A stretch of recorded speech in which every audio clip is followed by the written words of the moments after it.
yang memiliki masa depan yang cerah bersama Yesus. Haleluya. Tema kita wanita yang berkarya. Ya, kebetulan saya wanita yang menyampaikan studi karakter ini tentang seorang wanita. Jadi mungkin cocok lah ya dipilih yang pembicaranya wanita. Ya sengaja ya. Waktu saya mempersiapkan ini dalam hati, ya aku kali nih ya kan.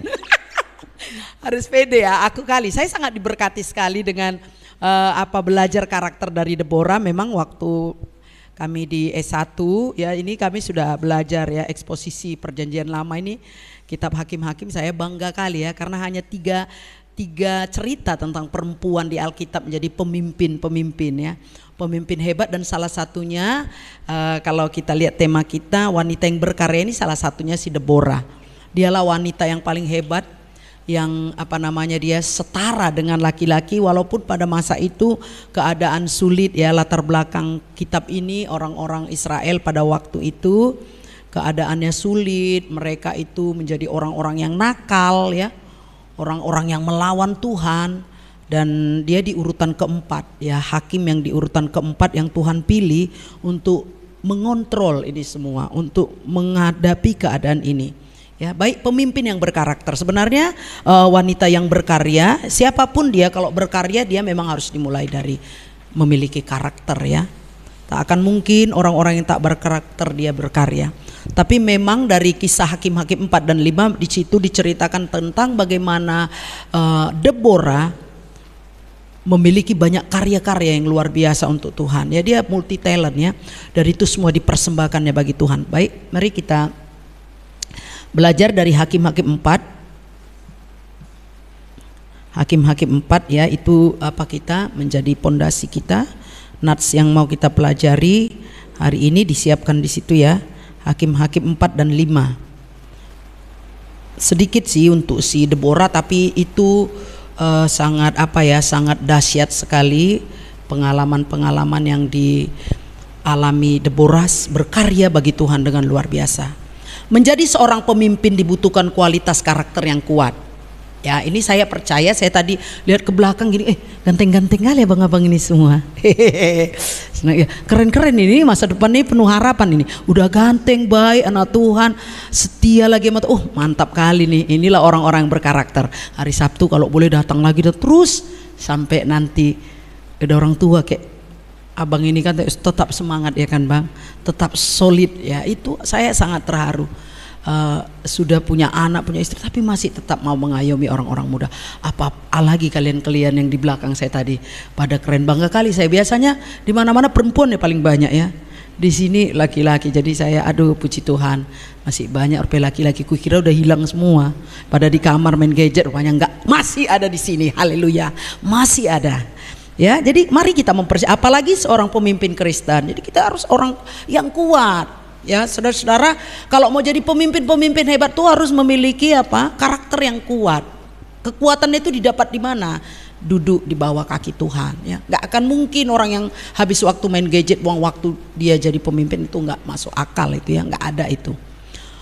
Tuhan mempersiapkan dan memberikan kualitas yang kuat untuk tujuan memenuhi mandatnya di bumi ini. Jadi kalau kita kuat, berkarakter kuat, fisik kita kuat, mental kita kuat, jiwa kita kuat, itu Tuhan yang berikan. Ya, Tuhan itu memberikan kualitas yang kuat ini untuk tujuan, semua untuk kemuliaan namanya, untuk menjalankan mandatnya, tugasnya. Ya, menjadikan semua bangsa murid Tuhan. Mau kita kerja di kantor desa, mau kerja di kantor kecamatan, mau jadi guru, mau jadi apapun, mau jadi orang hebat sekalipun, kalau orang Kristen dia punya satu tujuan, yaitu melaksanakan amanat agung Tuhan Yesus. Itu tujuan kita ada di bumi ini. Maka kita harus menjadi orang-orang yang kuat. Banyak catatan-catatan dalam Alkitab bagaimana Tuhan mempersiapkan para pemimpin dengan kekuatan dan anugerah yang besar dari Tuhan itu sendiri sebagai pemberi mandat. Jadi banyak kali kalau saya membaca, saya sekarang sedang membaca kitab Kejadian pasal 29 ya, hari ini. Saya membaca Mazmur sampai 5 pasal satu hari. Jadi nanti di 30 Juni saya sudah selesai 150 pasal. Dan seperti cemilan-cemilan makanan kecilnya saya baca Amsal 1 pasal 1 hari. Jadi nanti dapat 30 atau 31 selesai. Ya. Dan saya membaca semua di situ, banyak catatan dalam Alkitab Kekuatan dan anugerah yang besar Tuhan berikan untuk orang-orang yang dipilihnya menjalankan mandatnya. Tak ada yang gak diberi kekuatan. Siapapun tokoh Alkitab, salah satunya yang paling tokoh terbesar itu adalah Abraham. Abraham diberi mandat oleh Tuhan untuk menjadi bapa orang beriman, memenuhi dunia ini dengan orang-orang yang berkarakter kuat dalam Tuhan. Dimulai dari bapak beriman, Tuhan memberi kekuatan kepada dia. Dia sampai berumur 175 tahun. Luar biasa kekuatannya ya. Tuhan bukan saja memilih laki-laki sebagai pemimpin, Tuhan memilih semua orang berkarya, termasuk perempuan. Tetapi salah satunya itu adalah Deborah. Kita bisa baca Hakim-Hakim 4 dan 5 ya. Nanti bisa kita baca. Saya harap tadi sebelum kesini ya harus sudah dibaca ya ceritanya. Ini cerita tentang Deborah dan Barak. Ya, bagaimana si Deborah dipilih oleh Tuhan ya. Saya cerita ringkasnya untuk menghadapi musuh-musuh yang akan menghancurkan orang Israel. Orang-orang Kanaan mau menghancurkan orang Israel, tetapi Tuhan memilih si Deborah ini. Akhirnya mereka mengalami kemenangan. Ya, itulah kira-kira ceritanya, nanti dibaca. Saya melihat karya-karya si Deborah ini mengapa bisa luar biasa ya. Saya bikin di situ Deborah pemimpin yang berkarakter. Alkitab mencatat Deborah sebagai hakim ya. Dalam kitab Hakim-Hakim menggambarkan orang-orang yang berurutan masing-masing dari suku Israel yang berbeda dipilih oleh Allah untuk menyelamatkan umatnya dari musuh dan untuk menegakkan keadilan. Ya, Deborah lah yang dipilih. Deborah menjadi hakim di saat rakyatnya mengalami kesusahan secara nasional. Jadi mengalami kesusahan, semuanya mengalami kesusahan. Bayangkanlah seorang perempuan dipilih Tuhan. Kenapa ya? Kan masih banyak laki-laki. Si Barak aja pemimpin, prajurit yang hebat. Kenapa si Deborah yang dipilih? Nanti setelah kita belajar ini baru kita menemukan jawabannya. Oke? Deborah itu bukan enak, bukan saat-saat enak. Samalah seperti saya waktu diangkat saya jadi pemimpin di STT. Keadaannya itu nggak enak. Ya 2 tahun mengalami corona, ya kan, COVID. Saya harus menghadapi itu, tapi saya terus berlutut di bawah kaki Tuhan. Saya mengandalkan Tuhan karena namanya STT itu tidak ada yang nggak tatap muka. Karena pembentukan karakter. Harus, tapi bagaimana cara? Nggak tahu secara akal. Tetapi Allah Roh Kudus menolong. Karena apa? Saya melihat keadaan itu menjadi sebuah peluang. Ya mungkin wanita-wanita sering terpilih saat dalam keadaan kesusahan ya, karena ada kesabaran yang lebih besar. Deborah satu-satunya hakim perempuan, jadi satu-satunya. Karena kalau orang Israel itu sebenarnya punya sistem keluarga itu patriarkat. Pemimpin itu harus laki-laki. Tapi kok ajaib sekali ya, dalam peristiwa ini di urutan keempat dia dipilih dan dia perempuan. Padahal menurut sistem keluarga nggak boleh, patriarkat itu harus laki-laki. Tapi yang namanya hak prerogatif Tuhan nggak boleh digeser-geser. Kalau Tuhan sudah mau, tak ada yang bisa menolak. Deborah ini bukan hanya seorang hakim, tapi dia adalah seorang hakim besar. Jadi bukan sekedar hakim-hakim yang kecil, bukan seperti Samgar, Ehud, yang lain-lain. Dia itu hakim besar. Kenapa? Karena dia juga berfungsi, ya fungsinya dia menguasai militer secara yudisial. Militer kita tahu kan laki-laki di situ banyak, tapi dia pemimpin pasukan perang Israel. Jadi dia bukan sekedar hakim yang duduk di bawah pohon korma menghakimi, mengadili atau mendengar cerita-cerita persoalan-persoalan orang, bukan sekedar di situ. Tapi secara negara, secara nasional Israel, dia pemimpin militer yang menguasai semua prajurit-prajurit perang. Dia yang menentukan. Deborah itu bukan sekedar hakim-hakim biasa. Deborah juga seorang istri, ya bayangkan ya. Deborah itu pemimpin militer, Deborah itu hakim, baik itu secara 1-2 orang, 10 orang, bahkan ribuan orang dia hadapi. Tapi dia juga menghadapi keluarganya, rumah tangganya. Deborah itu seorang ibu, seorang istri dari Lapidot. Nama suaminya si Lapidot. Ini mana tahu punya anak ya buat namanya Lapidot Ginting. Lapidot Pasar Ribu, ada sini Pasar Ribu. Lapidot keren loh, cuman jangan kayak gaya Batak. Lapidot jelek kali kan. Lapidot, gitu keren ya. Nama suami dia juga pastilah seorang ibu di rumahnya. Bahkan dalam Syairnya ada dikatakan Deborah disebut juga ibu bagi Israel. Berarti repot kali sebenarnya si Deborah ini ya. Repot sekali. Bagian kecil, besar, sedang semua dihadapinya. Deborah juga seorang nabi yang menghakimi Israel. Nabi itu, saudara tahu ya fungsi nabi ya. Nabi itu seperti apa ya? Seperti pendeta ya. Dia mendengarkan suara Tuhan dan menyampaikan suara Tuhan kepada umat. Mendengarkan suara umat, menyampaikan lagi kepada Tuhan. Jadi repot kali dia. Jadi dia punya tugas-tugas dalam bait Tuhan, dia juga punya tugas. Dia menyeru-nyerukan persoalan-persoalan umat. Dan dia juga menyeru-nyerukan suara Tuhan kepada umat. Lengkaplah jabatan yang dilakukan oleh Deborah ini. Jadi karyanya luar biasa. Makanya wanita yang berkarya itu sungguh luar biasa. Deborah seorang pemimpin perempuan yang multi talenta. Oke. Sifat ketekunan dan kerja kerasnya dan takut akan Tuhan yang ditunjukkannya membuka peluang bagi Deborah untuk dapat dipercaya oleh Tuhan. Jadi dia multi talenta. Dia memang kadang tegas ya, berwibawa, berani, semangat kerja keras, antusias, enggak melo-melo enggak. Dia semua, tapi rupanya dia pemimpin yang multi talenta. Sifat ketekunan dan kerja kerasnya dan takut akan Tuhan ditunjukkan yang membuka peluang bagi Deborah untuk dapat dipercaya oleh Tuhan, sehingga Tuhan terus menambahkan kemampuan-kemampuan bagi Deborah. Udah banyak talenta ditambah lagi. Kalau istilah sekarang, kalau ditanya semua dia tahu. Luar biasa si Deborah ya. Dalam masa kepemimpinannya dia berhasil membawa kemenangan bagi Israel dengan memimpin dan memberikan kebebasan mereka dari Kanaan, menunjukkan kekuatan fisik dan mental yang kuat yang dimiliki Deborah. 40 tahun loh dia memerintah, aman dibuatnya 40 tahun. Indonesia kan 2 periode aja kan, berarti 10 tahun.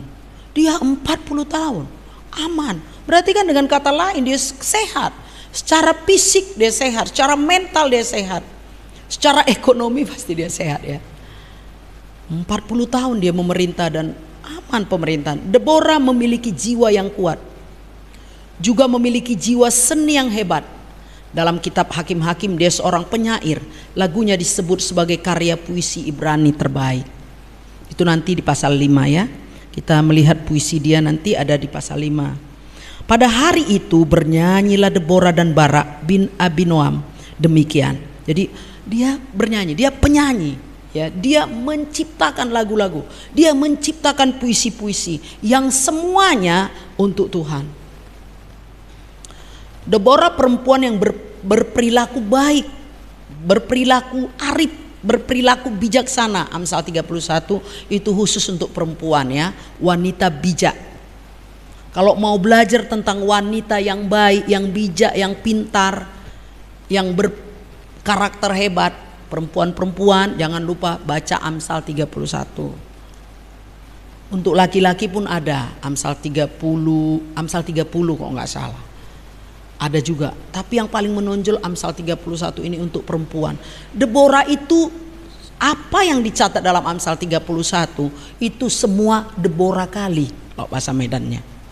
Si Deborah lah itu, Amsal 31, yang rajin, yang baik, nggak pelit, cantik, sayang anak, sayang suami. Si Deborah lengkaplah semuanya. Ya, seorang yang cerdas, seorang yang solid, tapi perempuan yang sibuk juga, sibuk kali dia, dan proaktif. Jadi kalau ada perempuan yang nggak sibuk, curiga juga kita, agak on atau apa ini ya kan? Karena nggak jalan ininya, jadi nggak sibuk. Kalau cerewet pun perempuan itu karena pintarnya itu. Jadi jangan khawatir kalian kok mama kalian cerewet, karena pintarnya mama kalian itu. Atau nanti istri ya kan, yang bapak udah beristri kan, kalau cerewet jangan negatif, itu karena pintar otaknya. Saya ada seorang pemimpin gereja bilang, Bu Tiri itu cerewet, kenapa? Karena dia pintar, kata. Senang kali aku dibilang pintar, padahal aku yang tahu. Ya kan, ya memang begitu ya, karena dia sibuk kan, jadi ya gitu ya. Jadi dia seorang yang sibuk, proaktif. Proaktif dia selalu ya, pro ya, mendekati prop. Ya, jadi Karena itu pintar ya. Dia adalah wanita yang istimewa. Dia membangkitkan rakyatnya dari kelesuannya.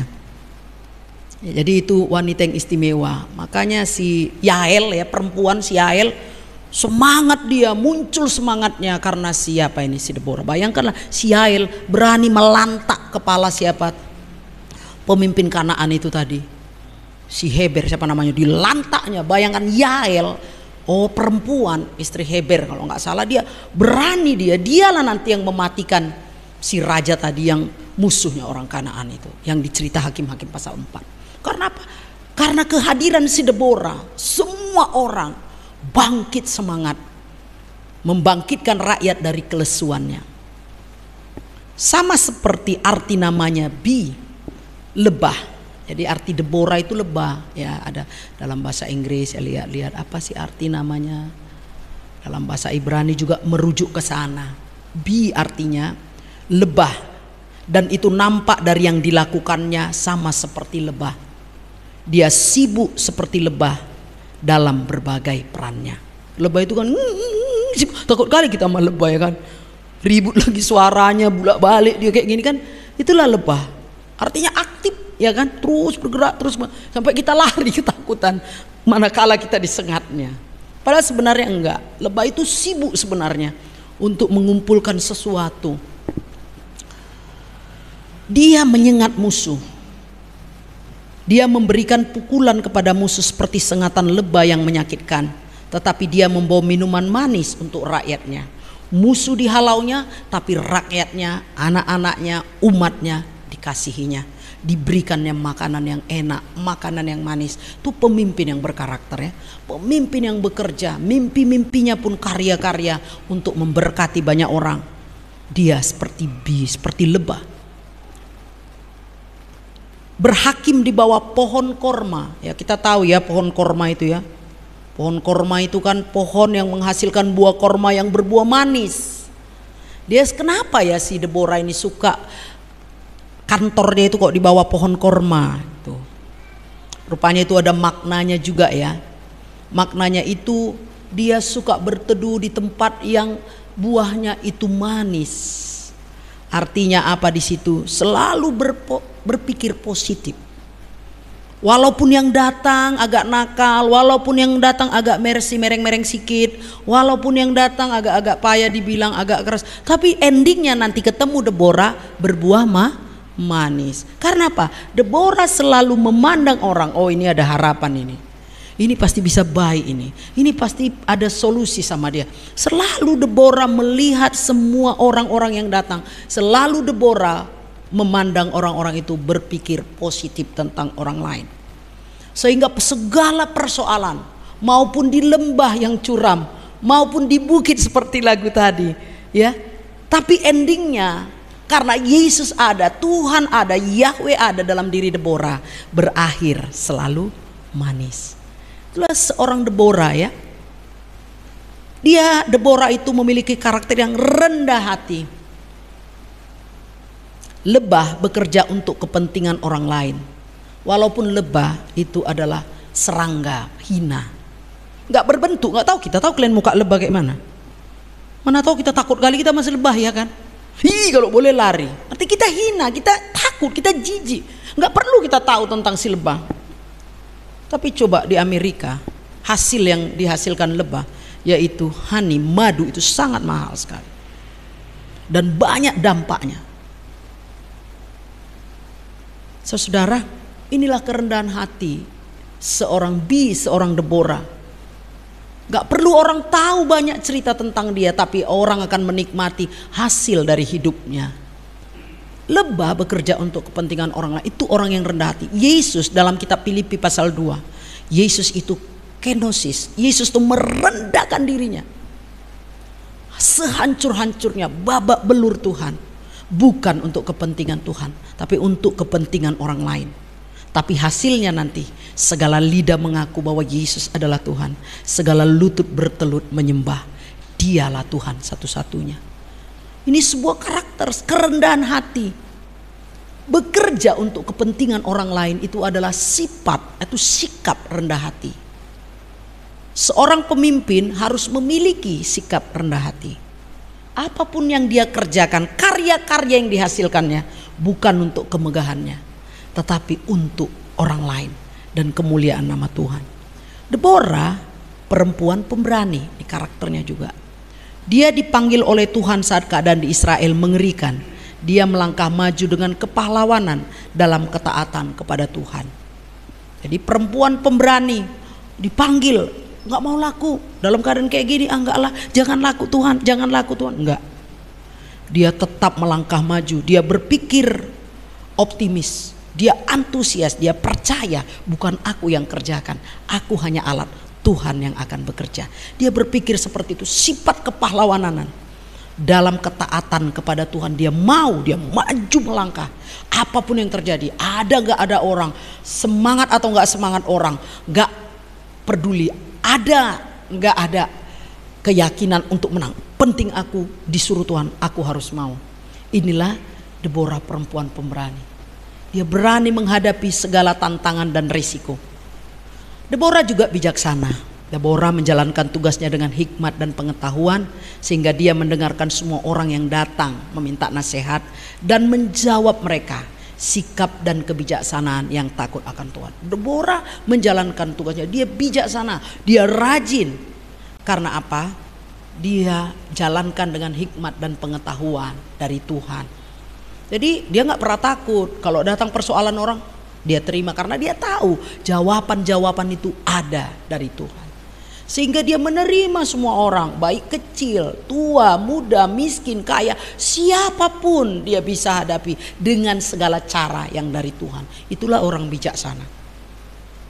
Dia mampu menghadapi keadaan, dia mampu berselancar di tengah-tengah badai yang begitu hebat.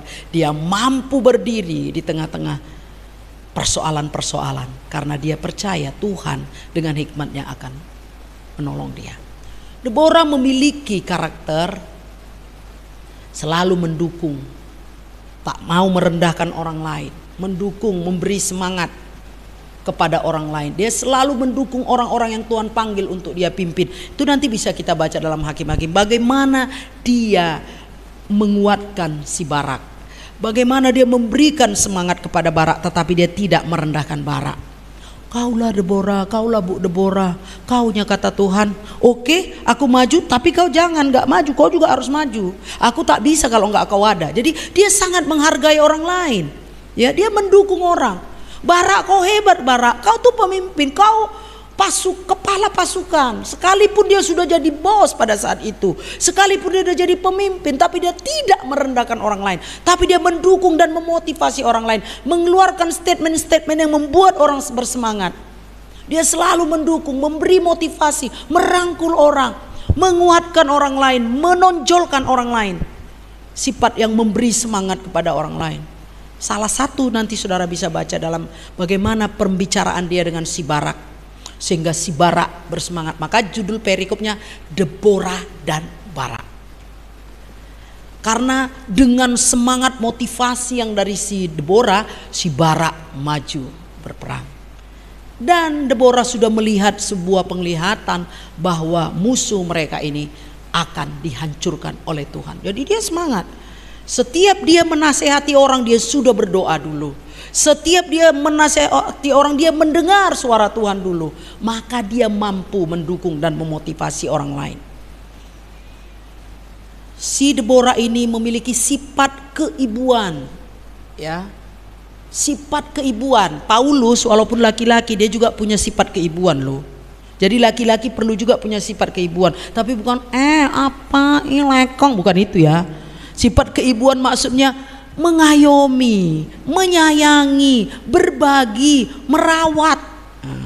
Paulus dia punya sifat keibuan. Dia memang laki-laki, tapi dia perhatian dengan orangnya seperti ibu kita ya, perhatian. Udah minum kau nak? Udah makan kau? Jangan kau terlambat makan ya. Jadi itu seperti itu, sifat keibuan, mengayomi, mengasihi, memperhatikan.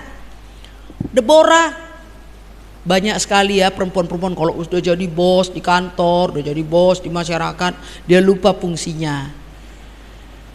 Ya, saya walaupun banyak kali kesibukan saya, banyak sekali ya di STT, di masyarakat, di lembaga, di beberapa lembaga saya sibuk kali.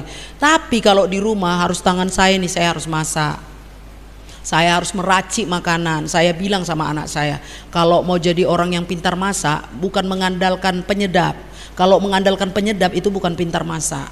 Pikirkan dengan pikiranmu bagaimana makanan menjadi enak tanpa roiko, tanpa ajinomoto. Ini pakai, saya bilang. Dan terus latihan. Jadi saya harus tangan saya memasak sambil mendidik anak saya cara memasak. Selain masakannya enak, penyajiannya juga keren. Ya, orang-orang sekarang kan suka ya kan, makanan siap saji. Tapi dia nggak berpikir gimana cara melakukannya itu. Kalau ibu ceritakan bisa jijik kalian. Maka perlu jiwa ibu. Deborah, dari buku-buku orang Katolik saya baca sejarah, dia seorang ibu yang sangat telaten. Dia punya keibuan, bukan artinya pakai canggul, pakai jalan, bukan itu maksudnya. Keibuan itu memperhatikan semua di keluarganya. Perhatikan makanan yang sehat, minuman yang sehat. Saya memperhatikan. Saya sampai membuat. Saya tadi malam buat mie tiao goreng. Saya ciptakan lagi. Terkejut anak saya. Enak kali main. Tidak ada roiko, saya bilang. Kecap asin, pakai tomat jangan lupa. Kau blender dulu. Udah nanti jadi lapar kalian. Enak kali mak katanya. Udah bertobat kau ya. Kau suka kali tuh pakai roiko, saya bilang. Habis mak aku buat itulah mantap sih. Saya menjamu karena kami latihan sekolah Injil liburan ya di rumah. Saya menjamu mereka, saya masak dengan tangan. Saya berpikir ini sifat keibuan, memperhatikan makanan sampai bagaimana orang sehat, bagaimana anggota-anggotanya sehat, bagaimana suaminya, anaknya sehat. Sesibuk apapun saya harus ciptakan makanan-makanan yang sehat di rumah. Sesibuk apapun saya harus menyiapkan pakaian bapak. Bapak nanti pakai ini ya, jangan belacor, toh belacor ya, belaga corak. Gak boleh, kan kalau laki-laki mana yang dapat itu aja 100 kali bisa itu aja, karena itu yang nampak. Saya beri ini pak, ini pakai. Sepatunya itu harus saya lap, saya semir dengan tangan saya sendiri. Itu namanya sifat keibuan. Bukan hanya suami, anak-anak juga diperhatikan satu demi satu. Setiap orang yang tinggal di rumah kita, kita juga bertanggung jawab tentang kesehatannya, bertanggung jawab tentang makanan minumannya, dan keselamatan kalau dia keluar masuk dari rumah kita. Itulah wanita yang bijak dalam Amsal 31. Itu punya sifat keibuan, mengayomi, selalu berpikir bagaimana orang lain diberkati karena hidupku sebagai seorang ibu. Adik-adik yang dikasih Tuhan, ini sebuah karakter memang tersembunyi tapi ini dahsyat sekali. Akhirnya satu negara bisa diberkati karena hati keibuan. Jadi laki-laki pun itu kan untuk mama-mama aja, aku nggak usah. Enggak, dirimu pun dalam dirimu perlu sifat keibuan. Karena Rasul Paulus dicatat dalam Alkitab, dia punya sifat keibuan. Yang artinya apa? Selalu berpikir bagaimana orang terayomi, bagaimana orang terpelihara, terawat, dikasihi, dan memperhatikan jiwa-jiwa yang ada di sekitar dia. Seorang pemimpin yang taat, ya, seorang pemimpin seperti Deborah, perempuan yang berkarya ini, ya, dia dia taat, ya, taat, sejuta katanya, setia, jujur, taat. Dia punya ketaatan yang luar biasa ya. Jadi pemimpin itu, jadi orang-orang yang berkarya itu harus taat. Nomor satu, taat ke atas, taat kepada Tuhan, itu nomor satu. Ini sudah ditunjukkan di mana? Kok ibu tahu ya, dapat cerita itu dari puisi-puisi dia, dari cerita Hakim 4 dan Hakim 5. Ditemukan di situ bahwa dia taat sekali kepada Tuhan, takut akan Tuhan, hormat kepada Tuhan. Kunci kesuksesan kita harus taat, mendengar lakukan, dengar lakukan, dengar lakukan. Itu taat. Satu disampaikan, satu lakukan. Satu Tuhan sampaikan, satu lakukan. Saya setiap hari begitu. Hari Minggu kalau saya dengar firman Tuhan, saya itu hafal. Nanti dalam seminggu itu saya sampaikan kepada orang-orang yang saya temukan. Apa tak dikata firman Tuhan? Ini loh kata firman Tuhan. Sampai yang khotbah bingung. Ada salah satu pengkhotbah di gereja kami namanya Bang Petrus Posma Silaban. Itu junior saya, anak saya. Dari awal dia anak saya rawat dia dia tidak punya bapak, tidak punya ibu. Dia datang dengan saya waktu itu sangat-sangat sederhana sekali. Saya merawat dia dan sekarang dia menjadi pengkhotbah. Hampir semua gaya-gaya khotbah saya dia tiru.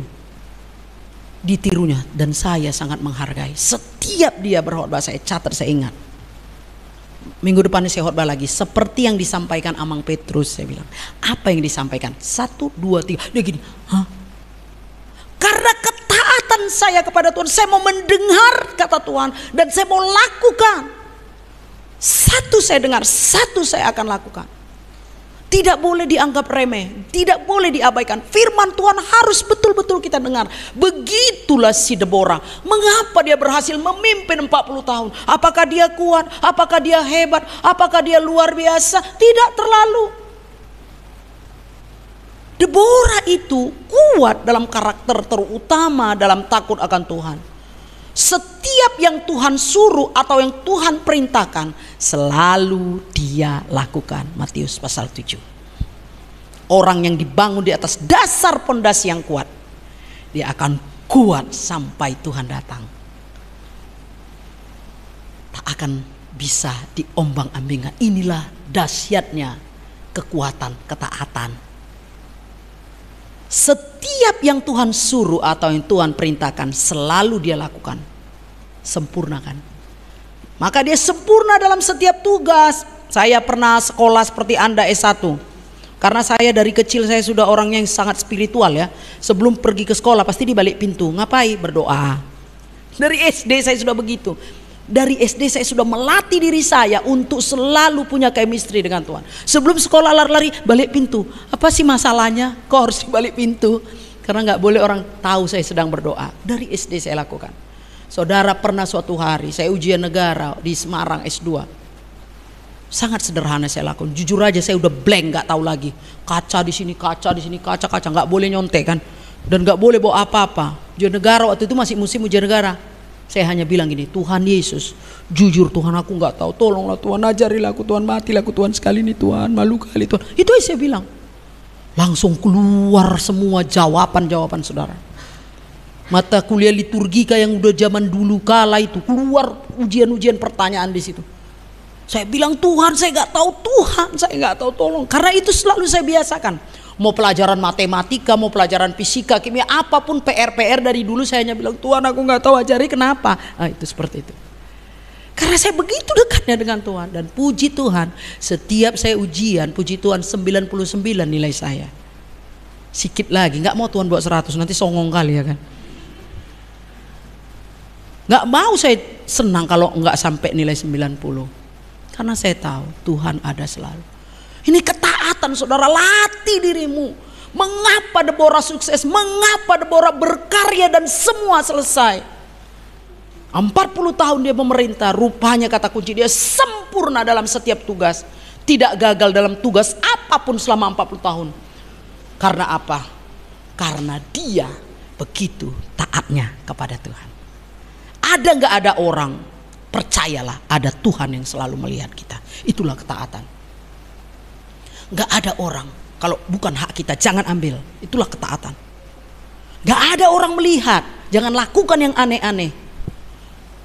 Karena kita percaya ada mata yang melihat, itulah ketaatan. Makanya saya selalu bilang sama bendara saya, kau ambil 1000 uang, kau ambil uang 1000, lebih baik kau bongkar bank 1 miliar. Karena dalam hukum pati yang 10 itu katanya, jangan mencuri. Gak ada di sana boleh curi kecil, boleh, gak ada. Pokoknya jangan mencuri. Mau 1000, 2000, 1 M, pokoknya jangan lakukan. Karena itu bukan hak kita, itu aturan Tuhan. Itulah ketaatan. Dimulai dari yang kecil, maka hidup kita itu menjadi luar biasa. Berkarya dan semua karyanya beres. Seorang pemimpin yang jujur, dia hanya mengatakan apa yang Tuhan katakan. Dia tidak membagikan pesan Tuhan dengan agenda sendiri atau dengan kemauan-kemauan otak-otak sendiri, enggak. Apa yang Tuhan bilang itu yang disampaikan, jangan ditambah, jangan dikurang. Itulah kejujuran pemimpin yang berkarya, yang dipakai Tuhan luar biasa. Dimulai dari dirinya, jujur kepada diri sendiri dulu. Kalau nggak berdoa pagi kayak mana ya? Ngeri kali kurasa. Berdoalah, tuh jujur pada dirimu. Aku tadi nggak baca Alkitab, entah sedikit aja pun ku baca. Kok ngeri kali aku bacalah. Itu jujur pada diri kita sendiri. Beri kesempatan. Mungkin bangun tidur nggak sempat, ya mungkin nanti siang sambil nunggu-nunggu apa, ya kan, ambil HP-mu, baca Alkitab. Jujur kepada dirimu sendiri dulu, jangan dibohongi, baru kita mampu nggak membohongi orang lain. Maka seorang pemimpin, orang yang akan dipakai Tuhan terus bekerja, bahkan memiliki multi talent, dia diuji dulu dengan kejujuran diri sendiri. Ya, ini sebuah karakter. Orang yang berkarya luar biasa itu, yang banyak karya-karyanya, dia harus memiliki kejujuran. Termasuk Deborah, dia mengatakan apa yang Tuhan katakan. Selain itu enggak ngomong apapun kalau Tuhan enggak bicara. Pesan Tuhan itu pesan Tuhan, bukan pesan diri sendiri. Seorang pemimpin yang hebat, yang berkarakter, yang berkarya, dia harus percaya diri, pede. Harus yakin hidup dengan iman, percaya bahwa Allah ada dan Allah memberi upah. Ibrani 11 ayat 6.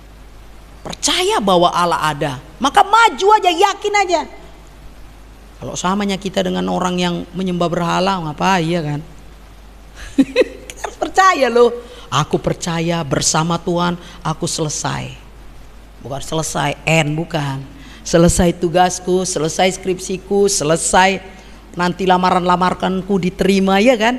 Mantap, naik terus, itu harus. Aku terus akan naik seperti burung Raja Wali, mengatasi segalanya. Ini harus pede kita. Seorang pemimpin yang berkarakter, yang mau terus berkarya bagi Tuhan itu, dia harus mempercaya diri. Maju, yakin kok, yakin. Semangat, ya. Karena siapa? Karena bukan karena dari sini, yakin. Tinggiku, iya kan? Kalau dengan diri kita sendiri, sayang, oh no way, enggak. Yakin karena Tuhan. Harus pede. Berbicara saya di ribuan orang, pernah saya bicara. Terus gini, aku ini anak Tuhan, jangan main-main kau. Begitu saya jadi percaya. Suatu hari saya melayani di Sibolga, saudara. Udah nggak pernah hujan di Sibolga itu. Tiba-tiba seminggu sebelum saya datang, hujan terus.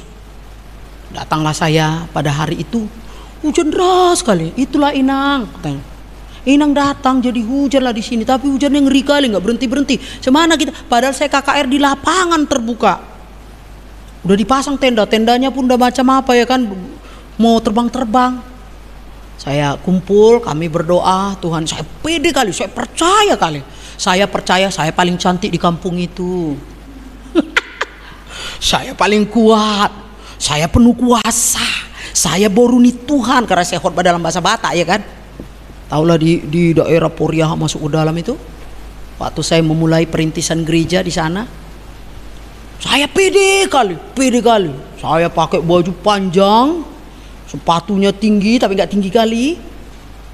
Saya pede kali, pokoknya ku kalahkan kalian semua, ku matikan kalian semua, gitulah kira-kira. Kuasa perdukunan, roh jahat apa habis kalian kubuat. Tengoklah kalian, gitulah. Percaya kali karena Yesus Tuhan. So kami berdoa semakin deras hujan, Terus saya bilanglah kayak gini, Tuhan Yesus.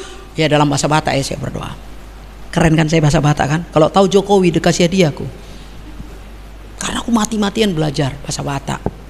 Saya bilang, Tuhan, boruni Tuhan, unang paila udah. Tahu ngerti ya? Ini di bawah ini artinya. Aku anak perempuan Tuhan yang paling Tuhan sayangi. Aku selalu cari perhatianmu Tuhan. Ini kakiku Tuhan, mau jalan, jangan pijak becek. Dalam nama Yesus. Berhenti hujannya saudara. Saya percaya diri, saya jalan di bekas hujan itu. Tidak ada sepatu saya kotor. Saya naik ke mimbar itu, buang, dilempar-lempar apa itu, pakai petasan-petasan. Orang Kristen di sana. Pakai petasan, ada dilempar burung, mati dekat saya. Saya terus dibunyikan lagi seperti toa masjid itu ya, kuat kali suara saya karena pedenya kuat kali mengalahkan mereka. Hujan sudah berhenti semua. Akhirnya sampai sekarang orang-orang bilang rodo boru hutauru naboy mate udan katanya. Sampai sekarang nanti saya akan berangkat lagi ke sana tanggal 28, 27 saya berangkat ke Poriah. Saya terkenal di sana. Sejak itu saya terus diundang-undang khotbah. Saya katanya bisa menghentikan hujan karena percaya diri. bahwa Yesus Tuhan melakukan perkara-perkara besar.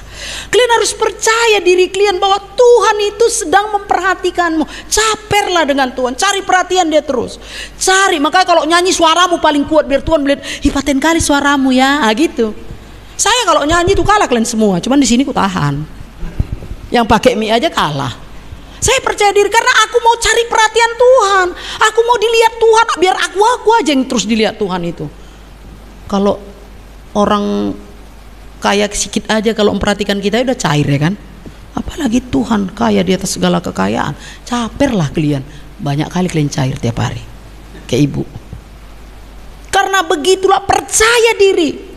Seorang pemimpin itu yang berkarya banyak karya-karya nanti harus dimulai dari PD. Orang pun akan melihat ini PD kali, ini lagi lah, ini PD, ini lagi lah. Manusia aja menilai kalau kita nggak PD. Dan si pakai onon gitu kan, nggak bisa dipakai ini. Tak ada keberanian. Udah nggak usah ikut, nggak usah ikut. Nggak ada pun apa-apa kita, nggak tahu pun kita apa-apa. PD aja duluan, modal PD dulu, ya kan? Betul nggak? Setuju nggak? Kau lah nak, aduh nggak berani aku, aduh takut. Besok nggak dipakai orang lagi. Apalagi Tuhan, dia ingin kita tuh percaya diri. Karena modal siapa modal kita? Di kanan kau ada, di kiri kau ada. Itu kepedean sebenarnya. Di atas dan di bawah ada. Apa yang perlu kutakutkan? Amin. Kalau adanya Tuhan kok takut? Kau ya enggak usah, ngeri kali. Wajah lurah, masih lurah.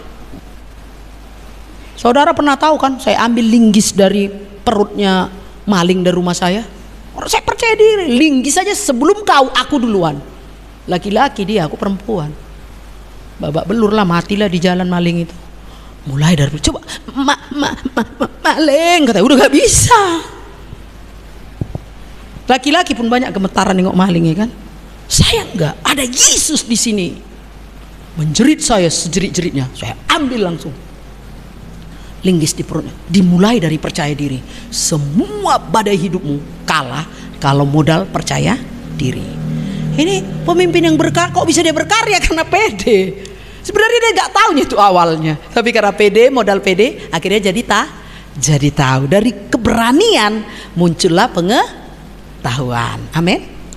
Oke ya. Kita juga harus stabil, tahu apapun yang sedang dia alami, baik, senang, susah, atau persoalan yang datang silih berganti, tidak dapat mengganggu spiritual. Ya, kekuatan dan kedamaian hatinya, dia kokoh bersandar pada Tuhan. Ini kita harus stabil. Ya, orang Kristen tuh harus stabil. Saya heran ada seorang mahasiswa alumni di STT lain ya, bukan STT saya. Dia tahun berapa udah jadi saksi Jehovah. Setelah saksi Jehovah, endingnya sekarang silom. Gak stabil. Mungkin berat kali gak ada uang makan, larilah.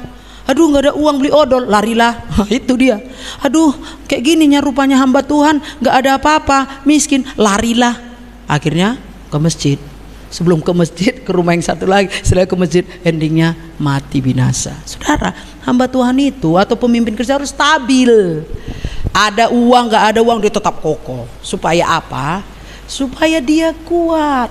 Ya, stabil aja. Percaya persoalan silih berganti. Badai atau musim akan selalu berganti. Jangan takut. Adanya masanya nanti. Itu berganti-bergantinya itu ya. Tetap kokoh, stabil. Kalau hari Sabtu kebaktian harus stabil. Kebaktian terus kecuali udah bed rest di rumah sakit, nggak bisa didatangi lagi, nggak bisa mendatangi lagi, harus didatangi. Kalau stabil kan kokoh kalian terus, oh mantap kali nanti nih. Terus dapat ilmu-ilmu sorga itu, itulah nanti jalannya menuju kesuksesan. Harus stabil. Dalam mengikut Tuhan pun stabil. Sama seperti arti namanya Bita, dia rendah hati, menempatkan kehendak Tuhan di atas kehendaknya. Kemudian kemenangan datang, dia tetap mengembalikannya kepada Tuhan. Apapun kemenangan itu, lihat nanti syair lagu dia dikembalikannya. Bagi dialah segala pujian, bagi dialah segala hormat, segala pujian bagi dia. Karena dia stabil, dia kuat, dia memiliki spiritualitas. Kesimpulan, belajar dari karakter Deborah. Kenapa dia menjadi wanita yang berkarya banyak? Di mana-mana dia berkarya selama 40 tahun. Kenapa ya? Apa sih yang bisa kita lihat? Ini kesimpulan yang saya buat. Tuhan melihat sifat setia Deborah. Dalam kitab Amsal, saya lupa ya Amsal berapa, katanya Tuhan melihat kesetiaan seseorang. Tuhan hanya melihat kesetiaan kita, bukan lihat harta kita, bukan lihat ganteng cantik kita, enggak, bukan lihat pintar kita. Hanya apa yang dilihat orang Tuhan dari kita? Kesetiaan kita. Ya, Tuhan melihat sifat yang setia dari Deborah. Setia dia selalu di bawah kaki Tuhan. Apa kata Tuhan dilakukannya. Kalau seperti kalian sekarang setia Sabtu ya, kebaktian ya, untuk pemuda-pemudi oke, setia datang terus, setia memuji, setia berdoa, setia dipakai Tuhan melayani Tuhan. Itu yang Tuhan lihat dari kita. Banyak orang cantik, ganteng, pintar, hebat, kaya gak dipakai oleh Tuhan. Tapi ada orang yang sederhana, ekonominya pun sederhana, otaknya pun sedang-sedang saja, gayanya pun enggak terlalu hebat kali, tapi dipakai Tuhan luar biasa. Karena apa? Kesetiaan saudara yang Tuhan mau lihat. Deborah menyelesaikan semua kasus sesuai apa yang Tuhan sampaikan. Karena dia setia, dia dipercaya. Tuhan melihat juga yang kedua, ketaatan. Dosen aja, guru aja ya, pendidik aja, kalau lihat muridnya itu atau mahasiswanya pintar tapi nggak taat, lebih banyak absen daripada hadir, bisa dibuatnya itu C.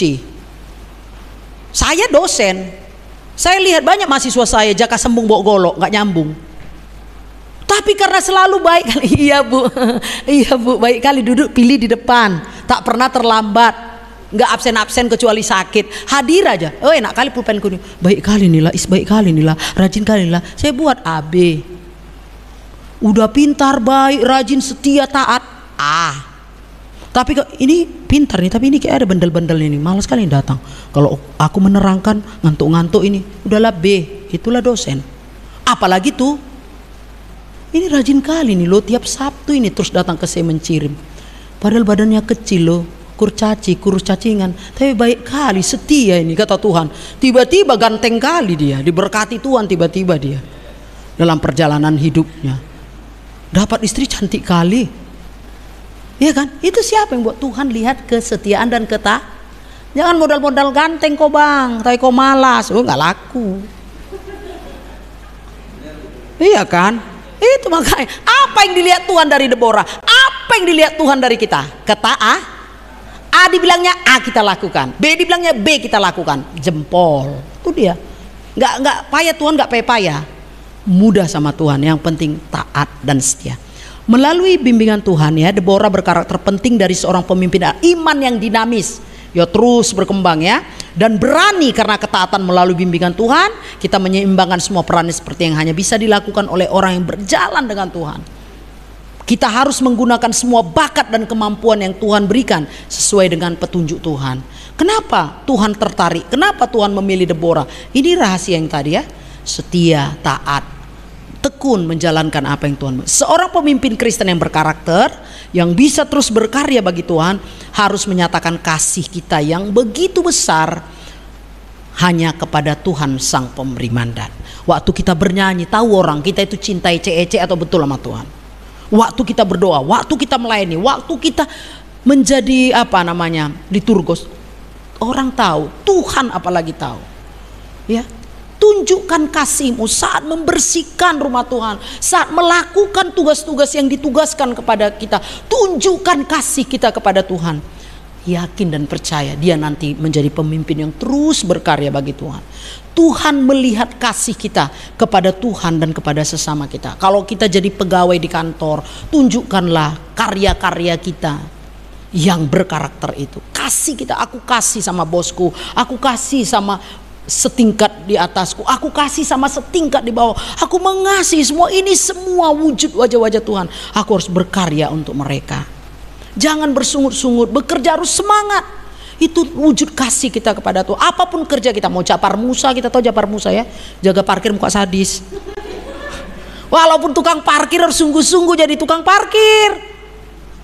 Kalau kita jadi pembersih ya kantor, serendah-rendahnya sampai nanti Tuhan percayakan yang besar, harus dimulai dari kesetiaan, ketaatan dan kasih kita. dalam bekerja penuh semangat, jadi mahasiswa penuh semangat, jadi anak harus penuh kasih kepada orang tua, jadi apapun, kasihmu kepada Tuhan itu pasti akan terimpartasi kepada sesama. Begitulah Deborah menyatakan kasih yang besar kepada Tuhan. Dalam lagu yang ditulis Deborah menunjukkan betapa kasihnya Deborah kepada Tuhan, dan dia selalu mengembalikan pujian, hormat dan rasa syukurnya kepada Tuhan. Nanti bisa dibaca dalam Hakim-Hakim pasal 5. Inilah firman Tuhan, inilah belajar karakter Deborah sore hari ini. Kiranya kita siap dipakai oleh Tuhan menjadi orang-orang yang berkarya bagi kemuliaan namanya. Kita berdoa.